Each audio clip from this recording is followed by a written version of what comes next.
Oi, Gente, Oi. uma honra estar aqui com vocês hoje. Muito obrigada por estarem Ah, aqui, cedendo um tempinho.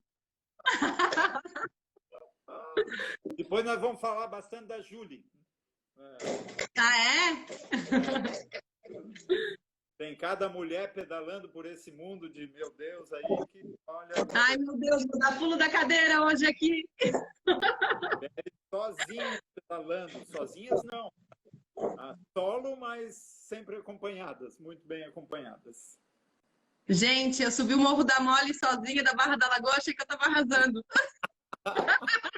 E tá, E sempre tá melhor É do o que primeiro passo, né? 90% Começa assim. quem ele faz.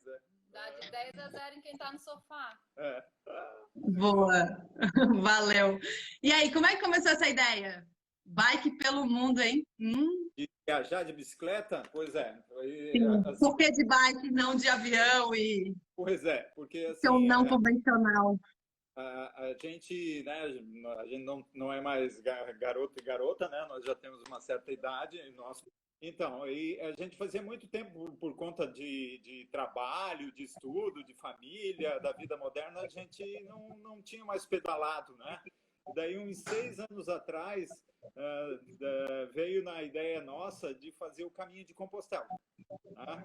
Aquele caminho que tem na Espanha, que atravessa toda a Espanha lá, que é um lugar mítico, um lugar famoso, né? Paulo Coelho fez e tal, e a gente começou a ler sobre o caminho de Compostela, só que a gente viu que levava 30, 35 dias para fazer o caminho de Compostela andando.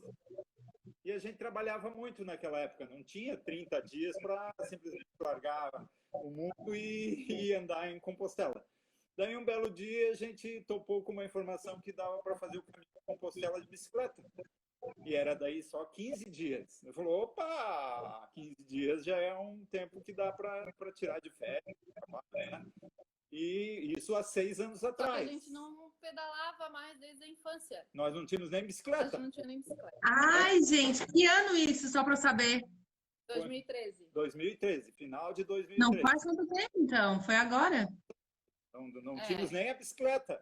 Aí a gente saiu atrás de bicicleta, compramos bicicleta, começamos a andar de bicicleta, pensando no caminho.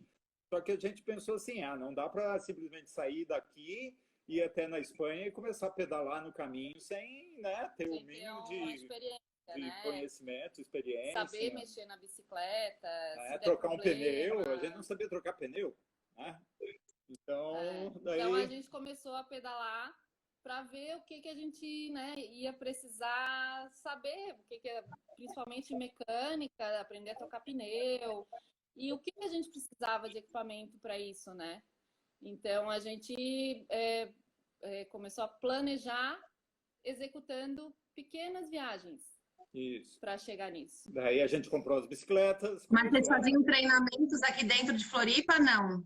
E a gente descobriu um mundo novo, né? A gente descobriu que existiam muitos grupos de ciclismo em Florianópolis, né? Em todo lugar. A gente não vê, mas eles estão por aí, né? E um belo dia a gente estava andando na beira-mar, era dezembro ainda, e a gente viu um grupo passar, era o Duas Rodas Mountain Bike, né? Grupo do qual a gente faz parte até hoje, tem amigos, Ai, viaja. que legal. Então, assim, como irmãos para nós, né? Estamos morrendo de saudade de pedalar. E daí a gente começou a andar com eles, né? Eles têm pedal 2 vezes por semana na ilha aqui. A gente começou a pedalar com eles, começou a aprender um monte com eles, o que comprar, o que não comprar. Alguns já tinham viajado, alguns já tinham feito o caminho de Santiago, e aí a gente foi começando. E aí foram ajudando. Entendendo o que a gente ia precisar, né? E aí começamos vamos... Primeira coisa foi comprar alforge, né? Alforge são aquelas malas que carrega, né? A mala, né? A bagagem, né? Não sei, como é que é o nome? Alforge. Alforge. Alforge. Tem 3 tipos de viagem de bicicleta, tá? O primeiro tipo de viagem é aquela onde você tem um guia, né? Você tem alguém que vai junto de carro, né? Alguém que te ajuda. Então você só tem que pedalar, né? Então, de manhã você acorda num hotel, em algum lugar, pedala até o próximo ponto de encontro e tem um carro que vai levando a tua mala, que vai levando, e você para comer em restaurante e dorme em hotel, né?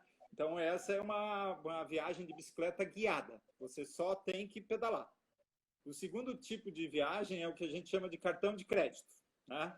Aí você já começa a carregar, você não tem mais o carro de apoio, né? E você tem que carregar as suas coisas, mas são coisas poucas, porque você ainda come nos restaurantes e dorme nos hotéis, pousadas, né? Bike Nutella. Aí você vai pagando, né, por Tô tudo querendo saber da bike raiz, né? isso. Esse é o segundo tipo, é o cartão de crédito, né? Precisou, você paga. Precisou, você paga. Precisou comer, paga. Precisou dormir, paga. E tem o terceiro tipo de viagem, que é o autônomo. Autossuficiente. Autossuficiente. Aquele onde você carrega tudo, você dorme na casa que você está carregando, você come e faz a tua comida com aquilo que você está carregando. Você precisa de zero dos outros, né? Tudo você tá contigo, a tua casa Ô, inteira. Ari, mas vocês fizeram os 3 tipos de viagem ou já começaram com bike raiz aí na veia? Não, nós nem Não, sabíamos que existia isso aí, né? Tendo a conta-gota. Então, a primeira coisa que a gente fez é, nós precisamos de um bagageiro e a gente precisa de carregar as coisas em algum lugar. Então, era o tal do alforge, que é a mala que coloca atrás do bagageiro. Daí, a gente teve por ideia começar a seguir outras pessoas nas redes sociais. Naquela época ainda nem tinha Instagram, né? A gente começou a seguir nas redes sociais outros cicloturistas. Aí a gente descobriu que existia o cicloturismo, porque para nós não, né, isso não existia. Viajar de bicicleta não existia, não fazia parte. E daí a gente começou a acompanhar quem estava viajando pelo mundo e olhar o que eles usavam, que tipo de bicicleta eles usavam, que alforge, qual era o bagageiro deles, a roupa. E enquanto isso ia fazendo treinamento dentro de Florianópolis, treinamento físico? Pequenas viagens. A primeira coisa que a gente fez foi botar os alforjes na bicicleta e ir para casa da minha mãe em Canasvieiras. Foi a primeira viagem, 28 quilômetros. A gente foi até lá, Legal. voltou. Depois a gente foi até Itapema, na casa dos pais dele.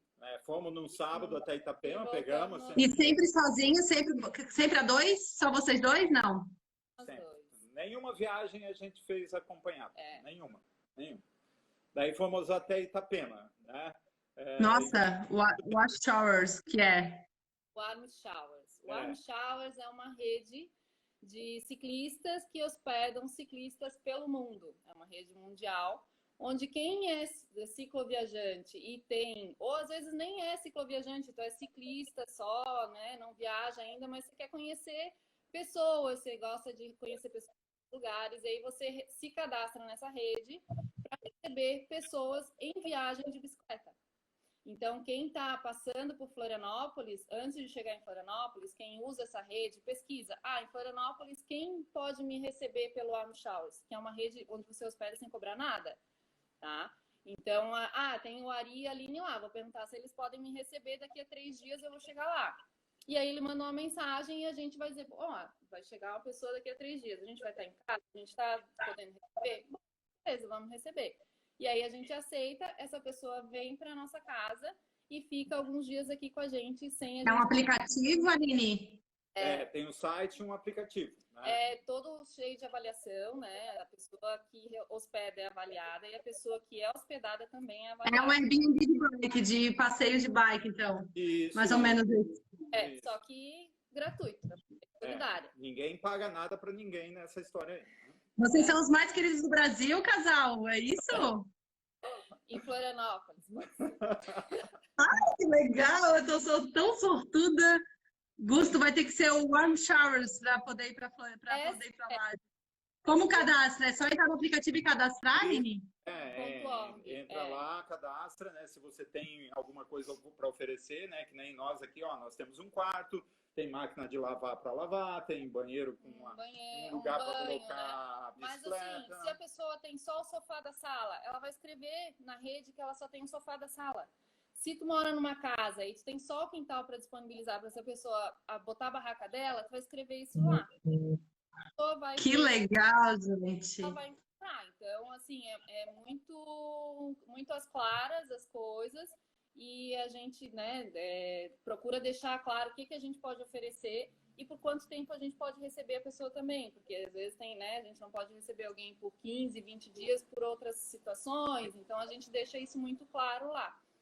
Mas a gente já recebeu, foi uma forma que a gente encontrou de conhecer pessoas que estão viajando pelo mundo, de saber o que eles carregam, os equipamentos que eles carregam. Então, quem vem aqui, a gente pergunta, né? E principalmente quando a gente estava comprando as nossas coisas para saber o que eles carregavam, porque a gente também podia comprar. Uma coisa engraçada, né, que acontecia é que a pessoa chegava aqui em casa e a gente já pedia para ela ir tirando todos os equipamentos para a gente ver. Ah, como é que você faz café? Qual é o pneu que você usa? Sim. Né? Você leva quanto de Vocês começaram hospedando o pessoal antes de fazer, então? Isso. Não, depois de fazer o caminho de Santiago já, que a gente conheceu essa rede, a gente não conhecia. Tá, então deixa eu recapitular aqui, Aline. Ari, vocês compraram a bike, começaram a fazer a pedalada com um grupo, foram para Canasvieiras, foram para Itapema, e aí depois de quanto tempo foram para Compostela? Não, daí ainda a gente, né, porque Compostela bem maior, né? A gente só foi para Compostela em 2015. 2 anos depois. Antes disso, isso eu queria saber, tá? Fazer uma viagem, teste internacional, num lugar que fosse mais tranquilo, né? E daí nós fomos fazer o Uruguai. A gente fez todo o Uruguai, a costa do Uruguai de bicicleta. Daí levando os alforjes, levando tudo, mas ainda era viagem cartão de crédito, né? A gente dormiu em pousadas e comia em restaurantes. A gente não tinha barraca, a gente nunca tinha dormido numa barraca antes, né? E daí a gente foi fazer o Uruguai. A gente fez o Uruguai em 7 dias, 8 dias. Né? 8 dias. A gente foi de carro até o Chuí, levando as bicicletas. Tá. Deixamos o carro lá num hotel, daí fomos de bicicleta até Montevidéu, foram 8 dias pedalando, pegamos um ônibus de volta ao Chuí e voltamos para Florianópolis, né? Isso tudo está no nosso blog, tem um blog Bike A2, onde a gente conta dia por dia, todas essas viagens estão lá dizendo como é que foi, e qual é o nosso equipamento, qual é a bicicleta, tem tudo descrito lá. Tá? WordPress bikeA2.com, tá? Legal, tem que transferir pro Instagram, Ari. A galera toda hoje em dia usa o Instagram, eu acho que vocês têm muito para contar. Na época não a gente só criou esse perfil do Instagram quando a gente foi fazer a última viagem que a gente fez, foi uma viagem maior, de 2 meses, né? E daí a gente criou. Mas nós vamos chegar lá. Tá. Daí, depois do Uruguai, né, que foi maravilhoso, sensacional, tudo de bom, daí a gente começou a programar de Compostela, né, que daí já era um passo maior. Então a gente tinha feito uma viagem de 1 dia, de 2 dias, depois de 4 dias, que a gente pulou uma que foi ali em Blumenau, no Vale Europeu. Foram 3 dias de bicicleta ali. Daí fizemos. Essa eu já pensei em fazer, para começar. E ali é sensacional, é tudo organizadinho, é tudo demarcadinho, todo mundo te ajuda, o Vale Europeu é sensacional, as pousadas, a comida, o shopping, é tudo de bom. Daí, depois do Uruguai, que foram 8 dias, daí vinha a Compostela, né, que eram 15 dias de bicicleta e também era cartão de crédito, né, a gente ia pagando refeição e ia pagando a hospedagem no caminho lá, né? Nessa época a gente resolveu trocar de bicicleta. A gente achou que já tinha que fazer um upgrade de bicicleta. Daí a gente foi para a Espanha, comprou. Pois para começar, uma bike normal dá para fazer, Ari, já que tu tocou nesse assunto, ou tem que ser uma bike power? Qualquer bike dá para viajar de bicicleta, tá? Desde a gente viu tanto em Compostela como em outros lugares, né? No nosso blog lá tem uma seção especial de ciclistas de tipos de bicicleta. Dá para fazer com dobrável, dá para fazer com tandem, que são aquelas de 2 pessoas, dá para fazer com as recumbent, que são as deitadas, dá para fazer de speed, de mountain bike, de Caloi 10, de qualquer bicicleta você consegue uma viagem.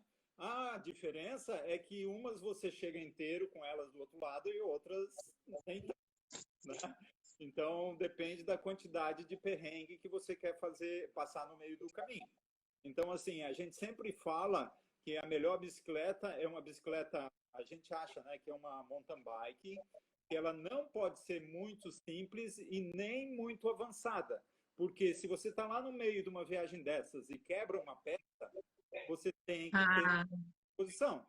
Então, ela não pode ser muito simples, que quebre o tempo todo, mas não pode ser muito avançada, que se quebrar você fica no meio do caminho. A gente conheceu já 2 pessoas que tiveram esse tipo de problema. Eram alemães que vieram com as bicicletas super top, né?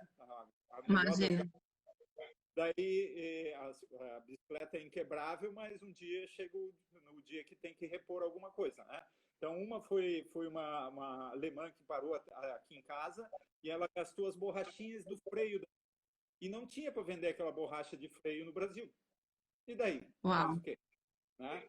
E o outro foi um alemão que estava lá em... Mas é toda a vida. Ele tinha um câmbio alemão todo poderoso lá e o câmbio quebrou. Ele teve que ficar 3 meses esperando vir o câmbio da Alemanha, né? Então, você tem que escolher uma bicicleta que não seja simples e não seja muito avançada. Sofisticada, avançada. Isso. Essas viagens vocês fazem só durante o dia? Pedala de noite também? Como é que funciona isso? Nunca pedala à noite. Nunca à noite. Não? Sai muito cedo. A gente evita o máximo. Nunca aconteceu da gente precisar pedalar à noite, né? Pode ser que em algum momento fosse necessário. O Albert, nosso amigo espanhol, que está lá no Peru. Que legal! Então... Nosso casal internacional. Vocês fizeram amigos durante as viagens que vocês fizeram? Beijo, Tita! Assim, a melhor coisa de viajar de bicicleta são as amizades que a gente faz. Conhecer as pessoas, né? Tanto os locais quanto pessoas que estão no caminho, né? Então, são grandes assim, recompensas que a gente tem por toda essa experiência, além do que a gente vive, de paisagem, de ver o que a gente conhece e o que a gente vê de pessoas genuínas, de pessoas boas, é impressionante, assim. Então, a gente... Traz aquela esperança, né, no mundo bom, né? Sem dúvida. Então, andar na bicicleta tem que ser uma bicicleta em que a gente consiga encontrar peça em qualquer lugar do mundo se ela tiver problema. Mas ela não pode ser simples, é o que a gente acha. Mas a gente encontra, a gente viajando assim, saia, você tem que saia com a bicicleta que você tiver. Ou que você puder comprar. Não precisa ficar, né? O dia que eu tiver uma bike assim, assado, eu vou viajar. Não, buscar uma bike que atenda a tua necessidade, que não seja, né? Não precisa ser a top e, né? Que não te dê trabalho, que não seja uma bike que está toda enferrujada, que vai andar 100 quilômetros e vai, sei lá, cair a roda, coisa. Mas tem... Tá, então vocês foram pro Vale Europeu. Vale Europeu. Fizeram. Isso, daí o cartão de crédito. Isso, depois para a Espanha, fizemos o caminho de Compostela inteiro lá com as nossas bicicletas. Depois de quanto tempo daí do Vale Europeu para Compostela? Foi 1 ano e meio. Um ano e pouco. Foi 1 ano e meio entre nós não termos bicicleta e estarmos, né, fazendo o nosso objetivo, que era o caminho de Compostela. Só que esse negócio é viciante. Como foi? Depois que você começa, o caminho de Compostela é um mundo à parte. Acho que todo mundo que nasce deveria ganhar um vale para ir fazer o caminho de Compostela, porque, né, faça de bicicleta ou faça a pé, andando, né, mas é um lugar sensacional. Quais foram os ganhos, Ari? Me conta. Aline. É uma viagem... Autoconhecimento, natureza... Sim, principalmente... já começa antes de ir, né? Porque quando você começa a pesquisar, não conhecia muito do Caminho de Santiago, e quando a gente decidiu que ia, eu comecei a pesquisar mais, e quando eu vi, assim, acho que 1 mês antes de ir, eu já estava nervosa, porque eu queria estar lá, eu queria viver aquilo, sabe? Tem uma energia muito legal, muito bacana. E foi só vocês dois? Fomos só nós sempre dois. Só nós dois. E assim, ficando sempre em albergue, porque no Caminho de Santiago tem a opção de você ficar em hostel, em quartos separados e tal. A gente ficava em quartos de albergue junto com a galera mesmo, em beliche, e conversando com todo mundo, e fazia janta no albergue também para sentar na mesa com outros peregrinos e conversar. Então, é nisso que a gente se propôs a fazer e ganhou muito, assim, que a gente adorou, porque a gente voltou E daí a gente já estava... Conta as roubadas aí, Ari, estão pedindo para te contar. Não, mas não é roubadas, é roubadas, porque as nossas bicicletas foram roubadas, né? Foram mesmo? Em viagem. Aqui no nosso prédio aqui tinha um bicicletário fechado, seguro, mas alguém conseguiu entrar no bicicletário e roubou 4 bicicletas. Aqui no Brasil, né? Não lá nos hostels, né? Não. Aqui. Lá é de boa. É, sim, dá para dar bobeira, né? Mas Brasil é Brasil, né? É brincadeira, né? Aqui, se você deixa alguma coisa ali, a pessoa rouba, a culpa é tua porque você deixou ali, pô. Não é porque você que deixou ela, tá dando mole. Então é ruim isso, né? Mas uma delas a gente recuperou, né?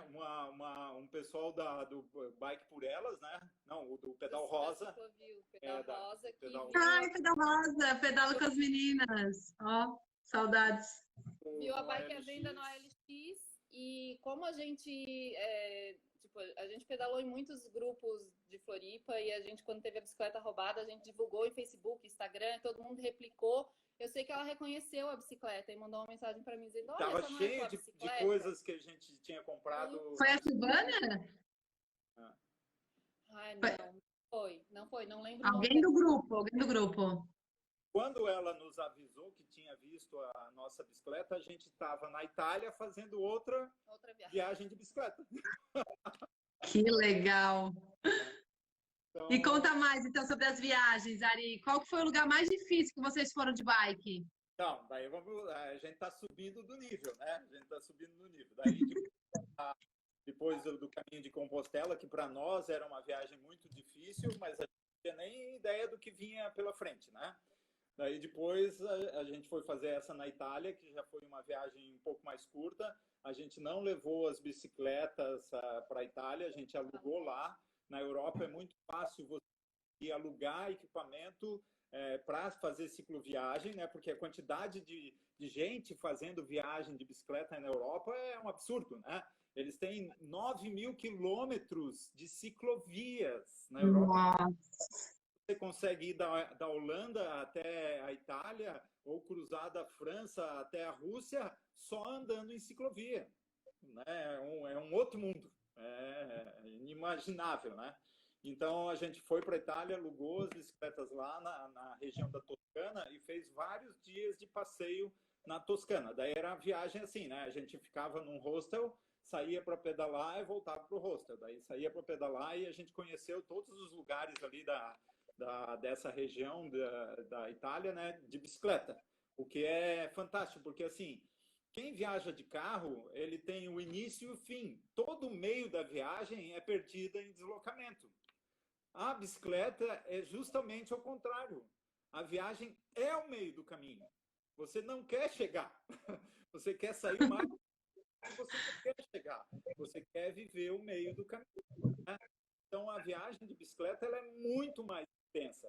Primeiro que você está numa velocidade humana, né? Você consegue ouvir as pessoas, você consegue conversar com elas, você sente o cheiro das coisas, você sente os passarinhos cantando, coisa que num carro, num avião, num trem, não existe, né? Então, a viagem de bicicleta é uma viagem humana, né? E isso te aproxima muito do caminho, né? Então, você conseguir andar na Itália, né, principalmente na região da Toscana, com aquela paisagem que eles têm na Toscana, e poder sentir aquilo tudo na tua pele, o sol te queimando, o vento batendo, o frio chegando, é outra coisa. A conexão com a natureza, né? Eu estava assistindo um curso que falava do normal e o natural, né? É muito natural estar em conexão com a natureza, né? O normal vem de normas e o natural é aquilo que a gente é de essência, né? E essa conexão, essa integração com a própria natureza, tu tá ali, contato com o ar, como vocês falaram, com os animais, deve ser muito rico, uma experiência muito inacreditável mesmo. Melhor e sente as partes difíceis também, né? Então, conta aí, Aline. Quando tem um vento contra, deixa a gente sair do lugar, isso torna a experiência muito intensa. A tua memória fica muito mais aguçada em tudo que está acontecendo por causa disso. Você sente as rápido. Os 5 sentidos bem aflorados, né? Muito, muito, muito. E você pode parar a qualquer momento, né? O que você decidir ver, você pode parar para ver. De carro você não para para fotografar a cada 5 minutos, né? Porque você quer chegar, você marca um destino, você quer chegar. A gente chegou. Mas diz que a felicidade está na jornada e não no destino, né? Então, realmente deve ser assim, ó, felicidade intensa viajar de bike, né? Curtindo a jornada. Sempre rola o vinhozinho, tá, Paty? Que eu vi você perguntar aí já. A cervejinha é recompensa garantida no final do pedal. Sempre tem um pãozinho lá na Itália ou na Espanha, sempre tinha um pão, um queijo, né, um vinho no alforge para no meio do caminho a gente achava um lugar bonito, parava e comia. A Lidinha botou que vale por meditação contemplativa, né? E aí veio na minha cabeça aqui a questão também, a preparação. Vocês fazem, além da preparação física, algum preparo mental, espiritual ou não? Vocês vão na cara e na coragem e é isso aí? Não, a gente faz 2 tipos de preparação. A gente procura, antes de uma viagem dessas, entrar numa academia de preparação, né, de musculação, para não chegar lá e dar uma cãibra no meio do caminho. E a gente faz um planejamento da viagem em si, né? Dentro do possível, porque uma viagem de bicicleta você não consegue planejar 100%, porque você está aberto ao que vai acontecer, né? Então tem dia que chove, tem dia que neva, tem dia que fura pneu, tem dia que... Vocês pegaram neve? Pegamos, já. E então, assim, mas preparação espiritual, não. A bicicleta, como ela tem uma velocidade, você consegue entrar na viagem. Você não precisa fazer preparação antes, né? Os primeiros dias são uma preparação da viagem para a própria viagem, né? Então, o primeiro dia, segundo dia, você vai sentindo o teu corpo, se você está bem, daí vai aumentando a quilometragem e vai embora. O corpo vai adaptando conforme vai pedalando, assim, vai sentindo mais resistência, vai? Sem dúvida.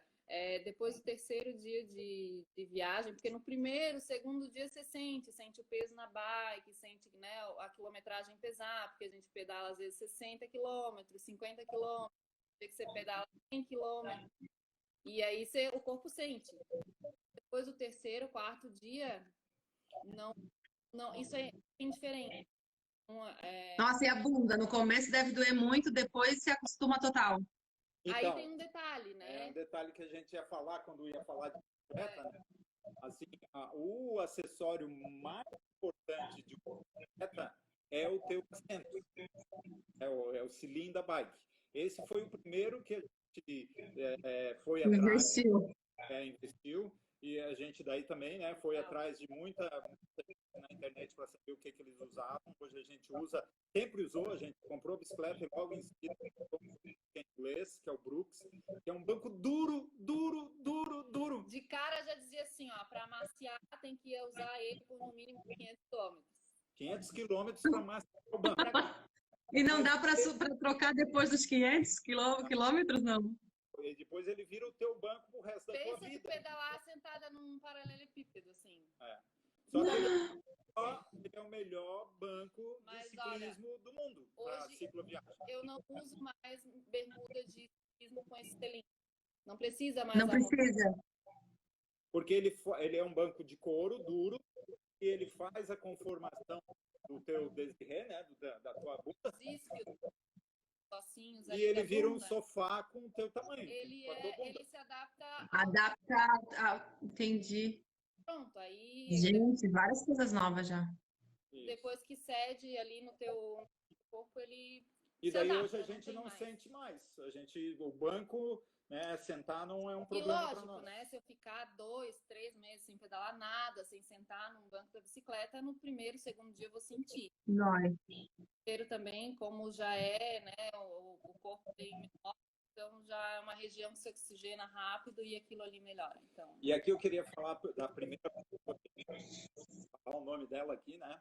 E teve muito ensinamento com ela, que foi a Julie Hirata, que ela está ouvindo aqui o podcast. Uma das inspiradoras? Sem dúvida. Ela tem uma página na internet, tem vídeos no YouTube, onde ela tem um monte, ela mostrou todo o equipamento para fazer a viagem dela. A viagem dela é Ushuaia, sozinha, né? Ela sozinha? Sozinha. Ela foi Gente, achei minha ídola! Vou seguir, Ju! na primeira cidade lá do Alasca, na última cidade do Alasca, nevando, menos 36, né, Julie? Menos 16, 36, menos 36 graus. Ela saiu pedalando e ela vai até o Ushuaia. Ela está no meio do caminho ainda, né? Mas ela tá aqui na live e ela no canal dela, tanto no YouTube como no site dela, ela tem muita dica, todo o equipamento que deu certo, que deu errado.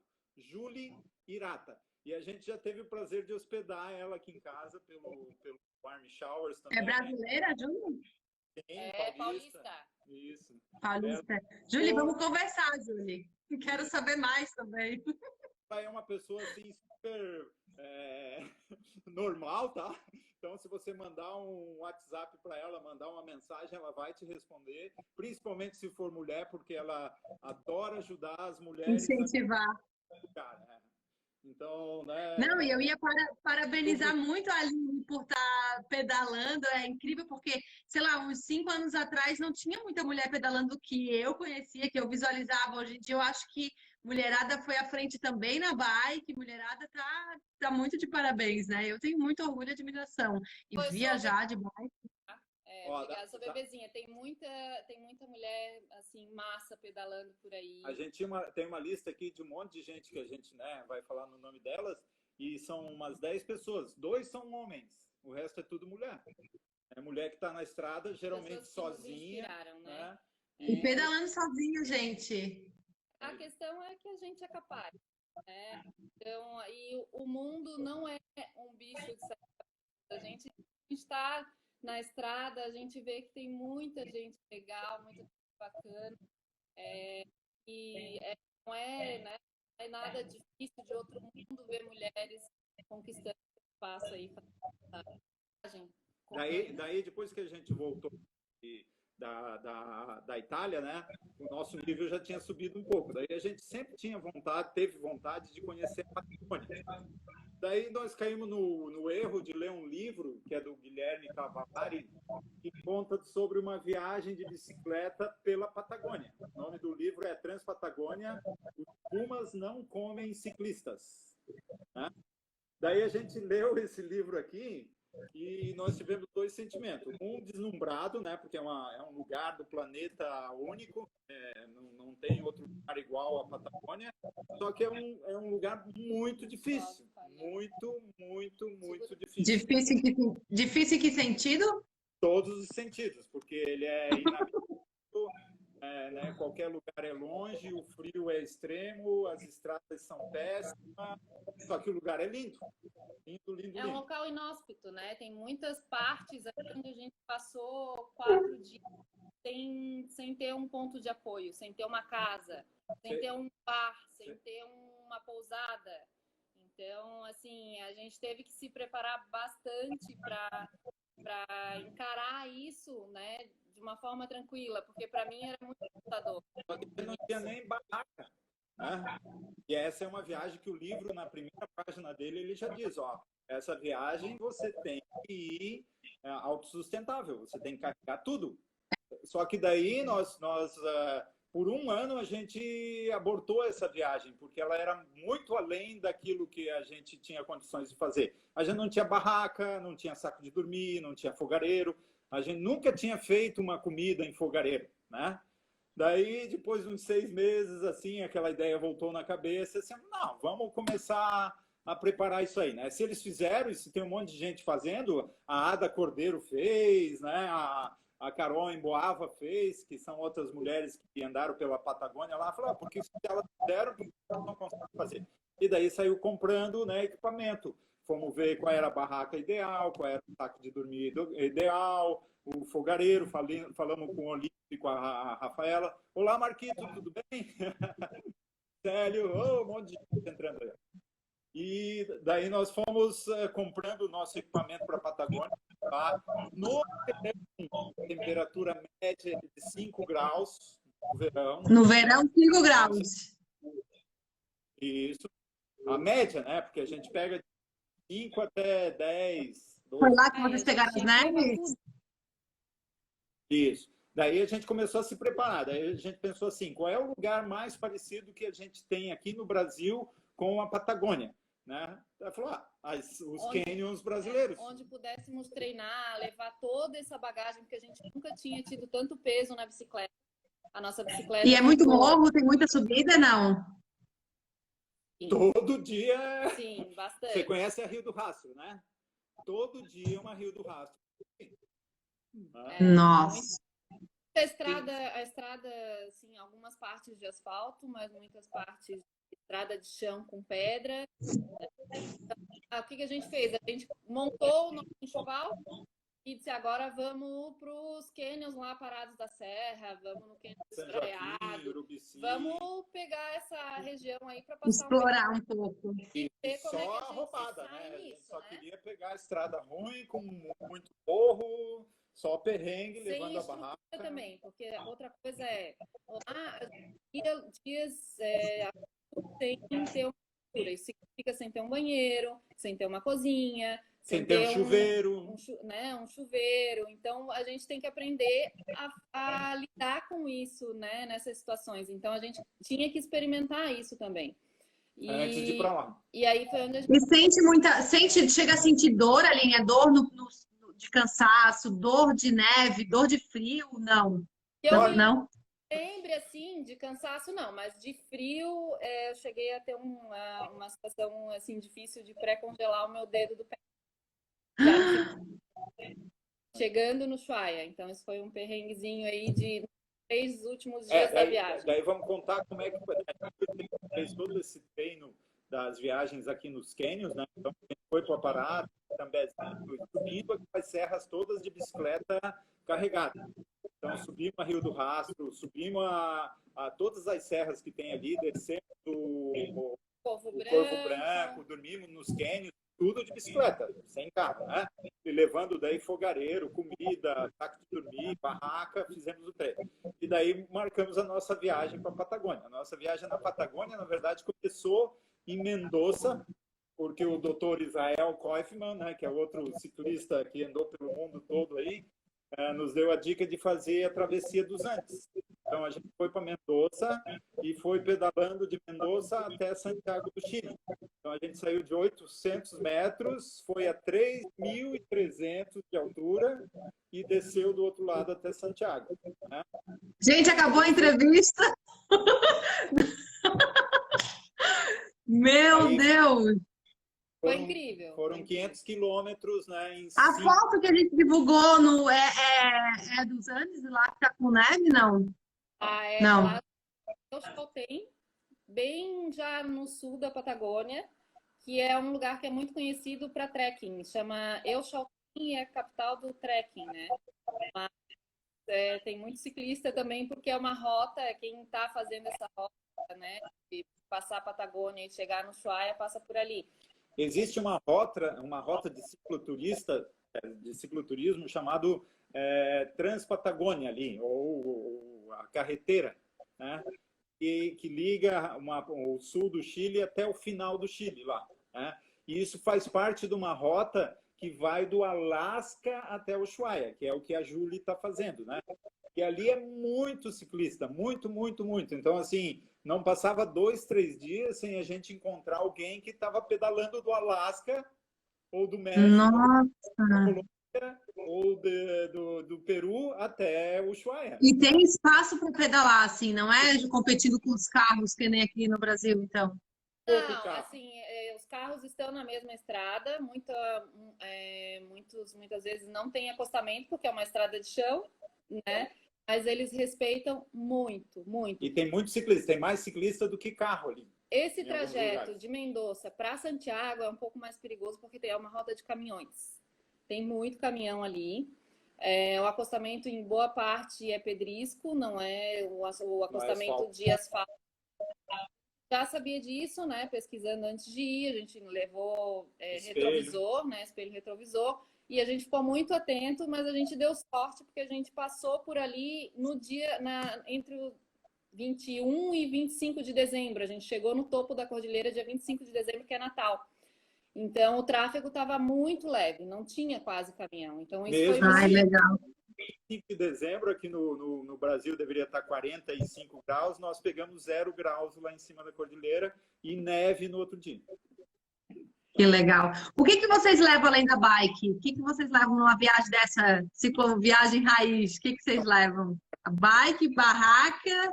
Vou só mostrar um pouquinho a bicicleta, tá? Ah, legal. Dá para ver? Dá para ver. Lindona. Então, essa bicicleta sempre tem uma bolsinha na frente onde a gente leva a carteira, a máquina fotográfica, um biscoito, ferramenta, documento, né? Dá para ouvir? Aqui na frente. Dá para ouvir. Sabe um pouquinho, Aline, para mostrar a parte? Um pouquinho aí. Essa bolsinha aqui, ó. Vira um pouquinho pra cá. Isso. É isso. Daí a gente carrega muito a água, né? Nessa viagem a gente carregava em torno de 8 litros de água cada um. Né? Então, nossa, as garrafas aqui, tinha mais garrafa na frente e a gente levava uma bolsa com água atrás também. E daí esses são os alforjes, né? Esses são alforjes impermeáveis, alemães, são 95% de quem viaja de bicicleta usa esse tipo de alforje. Então, ele é muito simples de desencaixar, né? Ou deveria ser. Não é a hora de ter que fazer. Gente, mas é só isso? Tira uma bolsinha. Vocês vão com mochila nas costas, não? Nada, nas costas não se carrega nada. São 2 desse, tá, Grazi? Que a gente leva um em cada lado. E tem mais uma bolsa grande que atravessa em cima desses aí. Vai mais uma em cima aqui. Ó. Ah, tá. Entendi. Mas aí, para a gente mostrar para você como é que é o desapego, né? A Aline vai mostrar aqui o tamanho da mala dela. Né? Toda a roupa dela tem que caber aqui dentro, ó. Nossa! Ela leva de roupa, fora o que ela está usando, tem que caber dentro dessa... Tudo, né? Roupa de dormir, roupa de pedalar, roupa de passear, que nesse caso é a mesma de dormir. Essas coisas a gente tem que aprender. Então tem que ter um desapego enorme, né? Porque você tem uma capacidade limitada de carregar as coisas na bicicleta. Então tudo tem que ser exato. Você não, a viagem de bicicleta, o Olinto, né? Onde vai? O vinho a gente toma antes de pedalar, a gente não leva quase na bicicleta. Então a viagem de bicicleta ela é diferente de qualquer outra bicicleta porque você não pode errar no que você está carregando. Porque se você errar, ou você está carregando menos e vai fazer falta, ou você está carregando a mais e está carregando um peso que não precisava, você está gastando energia para isso. Então, a viagem de bicicleta você tem que acertar todo dia. E não dá para comprar nada de lembrancinha para ninguém, né? Porque senão não tem onde levar. Esse é um lado bom, as tentações... ruim, né? Porque eu era sempre aquela que levava uma coisinha para cada um das viagens. E depois que eu comecei a viajar de bicicleta, gente, acabou, não tem como. Mal e mal eu trago alguma coisa para eu lembrar. Mas alguém falou do vinho aí, porque a gente em Mendoza foi visitar todas as vinícolas lá, não pudemos comprar vinho, né? Não tinha como carregar. Só que quando a gente chegou aqui em Florianópolis, um amigo nosso que está ouvindo aí a live, né, deu uma garrafa de vinho de Mendonça para nós, falou, eu sei que vocês foram lá, tá aqui a garrafa que vocês não puderam. Vai dizer que... Tá aqui a lembrancinha de vocês. Amigo, né? Fantástico. Quem quer começar? Vou falar para vocês assim, ó. Eu tinha um sonho muito grande que era pedalar com aquela galera na rua. Isso assim, 2015, 5 anos atrás. E aí a minha tia e meu tio começaram a pedalar e eu estava em São Paulo na época. Eu pensei, gente, eu quero muito fazer isso. Era um sonho da minha vida. Subir o Morro da Lagoa e tal.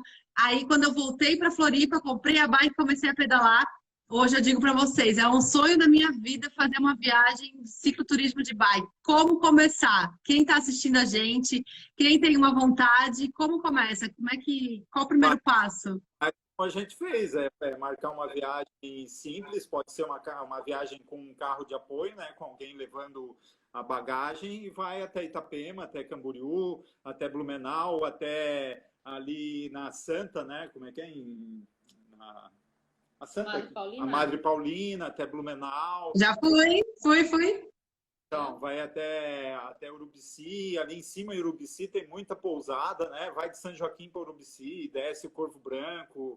Às vezes leva no carro a bike até um lugar, vê um trajeto que seja factível, mas que você possa ir, né, aonde tem a tal pousada que eu, né, acho que posso ficar, vai lá, fica numa deixa pousada. Deixa o carro num lugar, vai até a pousada, num dia, dorme na pousada, volta no outro dia. O importante é começar. Um passo de cada vez, eu diria. Um passo cada vez, né? O pessoal está perguntando das aventuras ali. Então, daí a gente... Na Europa. Na Europa é diferente, né? Porque lá é tudo mais tranquilo, né? Porque por causa das ciclovias e tudo. A verdadeira aventura mesmo está em você sair de casa, né? Sair do sofá, se expor a tudo isso, né? Se expor a chover, não saber se vai chover, se vai nevar, se você vai chegar, se vai furar o pneu e encarar os teus medos, né? E outra coisa que a gente sempre fala, né? O tamanho da tua bagagem é o tamanho do teu medo, né? Se você não tem medo nenhum, você sai sem nada.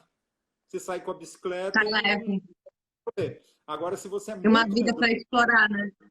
Você vai levar blusa de frio, blusa de calor, vai levar pneu para isso, pneu para aquilo, vai levar ferramenta que não vai usar. Então, tudo depende do teu medo também. E esse teu medo, ele é regulado pela tua experiência. Então, cai na estrada, né? E não vai ser 100% sempre de cara, né? É difícil. Então, às vezes, vai faltar alguma coisa. Quando voltar a ver o que levou, o que não precisou. Isso foi um exercício que a gente foi fazendo a cada viagem, assim, tipo... Um dia a gente foi fazer o Vale Europeu e não esqueça, eu levei um livro no carro. A gente deixou um livro. Eu levei na bagagem dentro do carro com a bicicleta e tal. A gente foi até Timbó para começar o Vale Europeu. E eu levei um livro grosso, assim, ó. Quando a gente chegou lá para começar, o dono da pousada falou assim: agora vocês vão sair, vai ter 7 quilômetros de subida, tá? Aí eu, tá. Daí eu olhei para ele, não vou levar aquele livro. Ele disse, tu trouxe um livro? Eu disse, eu ia ler um livro na viagem. Quando é que ela ia ler o livro, né? Porque a gente, numa viagem de bicicleta, quando a gente chega no hotel, a gente tá morto. A gente quer comer, tomar um banho e, não necessariamente nessa ordem, e cair na cama. Não tem espaço para que ela ia carregar um livro de meio quilo? E ler um livro, né? Tipo, botar no Vale Europeu. Conceito HD. Conceito HD, Lidinha. O tamanho da sua bagagem do tamanho do seu medo. Gente, isso é muito para vida. Sensacional. Isso vale para tudo, né? E assim, tudo. das coisas que conto sobre cicloturista é que quando você vai viajando e leva um livro, você vai rasgando o livro e deixando as páginas para trás, para não ir carregando peso, né? Mas é uma pena, né? Não recomendo. Deixou o livro? Deixou o livro, né? Não, eu deixei, eu não levei. Não, existe outra coisa que é legal entre cicloturistas, que é o seguinte: quando você chega numa pousada, para cicloturista, geralmente tem uma pilha de livros lá. Então você pega um, lê e leva ele para ler. Daí você chega na outra pousada e troca aquele livro. Então a gente tem livro nosso e livros que a gente já viu, que a gente depois já viu passar na mão de 4, 5 ciclistas. Peguei o teu livro lá. E daí você vê assim, um livro que estava aqui em Florianópolis, foi parar... Nossa, gente, espetacular isso, né? Depois outro pegou em Mendoza, depois ele levou para o Ushuaia, que depois foi parar no Peru. O mesmo livro viajou na mão de 5... Gente, isso é... Nossa, que demais! Livros com história, com quilômetros rodados. E daí, né, voltando lá na Patagônia, daí a gente foi até Santiago e começou a descer. Daí foi uma viagem de 2.700 quilômetros, né? Aqui no Brasil... Essa foi a maior de todas. Isso, e a mais, né, mais puxada, mais aventura. Qual foi a mais marcante? Todas elas, desde a primeira... É igual escolher filho, né? Não tem como. Patagônia, nada se compara. Tanto que esse ano a gente voltou na Patagônia. A gente foi fazer um trekking lá, porque quando você viaja de bicicleta, você não tem o equipamento para fazer trekking, né? A bota de trekking, a mochila de trekking. Daí a gente gostou tanto dos lugares lá que esse ano nós fizemos uma viagem sem bicicleta. A gente voltou lá, né, para fazer trekking. Daí a gente fez 8 Para dias de fazer o... Torres del Paine. Quando vocês voltam, vocês têm alguma rotina para recuperar ou ficam deitados no sofá vendo foto? Fica triste 2 semanas. A depressão bate, porque geralmente a gente volta de viagem num dia e 1 ou 2 dias depois a gente já vai para o escritório trabalhar, né? E nessa, principalmente, onde a gente passou 70 dias ao ar livre, né? Viajando. 70 dias foi a da Patagônia? Foi. 70 dias. Mais de 2 meses. Aqui no Brasil é como se fosse de Florianópolis até Salvador, na Bahia. Nossa. Então, você imagine, foram 67 dias, 70 dias de viagem. Mas fala pra galera que vocês trabalham também, para eles saberem. A gente é autônomo, na verdade, a gente tem uma empresa, né, de software e a gente só consegue sair porque a gente tem um sócio que segura as pontas aí quando a gente sai. Então, aí faz o planejamento. Tem que programar muito para saber exatamente quanto tempo a gente vai ficar fora e o que vai dar nesse período para não deixar ele, né, sem apoio. Mas a gente trabalha bastante. Um abraço, Boca! Vocês tiveram algum perrengue mais forte, assim, que passaram nessas viagens? Porque é muito tempo e é muita exposição, né? Isso, assim, a gente tem um bom preparo, né? Tudo isso que a gente fez faz com que a gente tenha um equipamento bom, que a gente... Para ter uma ideia, nós não furamos um pneu nessa viagem da Patagônia, né? Um pneu, não teve um furinho, porque a gente usa equipamentos bons, né? Que a gente tem segurança deles. O maior perrengue que a gente teve foi o frio que pegou a Aline desprevenida, né? Ou naquele dia. Foi por uma... Mas teria alguma coisa para ser feito ou não? Era frio mesmo, tinha que aguentar? Só se eu não pedalasse, porque isso aconteceu porque a gente pedalou umas 4 seguidas na chuva, no vento gelado, Ushuaia já. E, enfim, eu pedalei com o pé molhado, porque o sapato que a gente usava é um sapato que é feito para molhar e secar rápido, porque a gente também só leva um tempo. Não é sapatilha? Não é para clipar? Não, porque daí eu conseguia usar esse sapato, esse tênis, né, que a gente levou para outras coisas. Então, se eu tivesse que levar sapatilha e a sapatilha molhar, se a sapatilha molha, também ela demora muito para secar. Então, foi um dos testes que a gente fez antes de viajar e a gente decidiu ir com um tênis de trilha, tá? Que é um tênis que daí é mais fechado, mais robusto. Era o único tênis, 67 dias usando aquele tênis. Além disso, a Havaiana, né? Básico. Tem que levar uma Havaiana, né? Porque você vai no banheiro. Mas, enfim, aconteceu por causa disso, de 4 horas de exposição a frio e vento e não ter um ponto de para parar, não ter um lugarzinho para encostar, não tem. Era só mato em volta. E chuva dá com pau, assim, era muita chuva. E frio. Então, aconteceu por causa disso. Mas isso já no fim da viagem, depois de 60 e poucos dias que não tinha acontecido, né? Mas outra situação foi... Mas nunca passamos frio durante a noite? Nenhuma vez. Gente, a gente tem 4 minutos.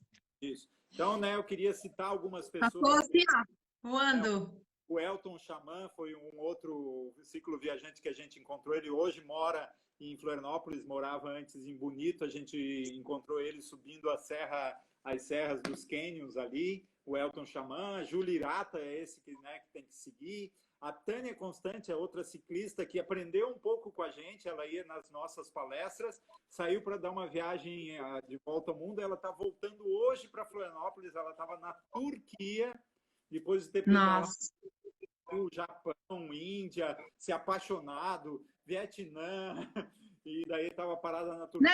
Com essa pandemia agora, o pessoal está pedalando, que vocês conhecem? Não? Todo mundo voltando. Qual que é a próxima viagem programada de vocês assim que liberar a nossa próxima, a vida normal? O que eu queria fazer é fazer uma viagem do norte da Argentina, pegar o Atacama, subir no altiplano boliviano e ir até a Machu Picchu, né? São mais 3.000 quilômetros, com uma altimetria gigante ali também. Então, eu fui para fazer essa viagem agora em março e tive que voltar por essa pandemia. A gente ia para Bolívia também, não deu. Copa, tem Canadá, tem Vietnã, que dizem que é fantástico. tem uma... Qual é o maior sonho de vocês? É o mesmo? Não, Vocês combinam um sonho? Cada um tem um. É só viajando. É só viajando de bicicleta. Se Sair sem pudesse, rumo, assim, sabe? Sem data para voltar e ir emendando num país, em outro, isso seria um sonho. Pegar e sair de... E de país? Qual que é? Esse aqui a gente não pode deixar de fazer. O Vietnã, o Marrocos, o Peru, o Atacama, o Salar de Uyuni ali na Bolívia, né, que é fantástico, a Colômbia. Aurora Boreal, né? Aurora Boreal. Norte da Europa. Né, tá me dando vontade de berrar aqui. Uma próxima que a gente quer fazer logo é ir de Londres até Paris, né? Passando pela Holanda, pela Bélgica ali, ciclovia, e comendo e bebendo.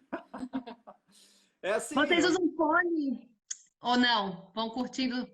Não, porque a gente gosta de estar bem atento a tudo que acontece. Por você mais tá que muito não exposto, tenha né? trânsito, alguma coisa, muito você exposto. Tá atento ao redor, o que acontece. E quando a gente está mais relaxado, a gente bota uma musiquinha na caixa de som. Lídia! Não no fone. Porque daí a gente ouve os dois, curte a música e tal, e quando não dá a gente tira, enfim. E a gente briga na viagem também, né? Porque é muito intenso, às vezes... Gente, brigam? Faz parte. Faz parte. Nem tudo. Mas logo tem que ficar de bem, né? Exatamente, porque daí você tem... Gente, temos 1 minuto. Eu quero agradecer. Vamos ter que fazer outra. Muito obrigada. Olha, em nome...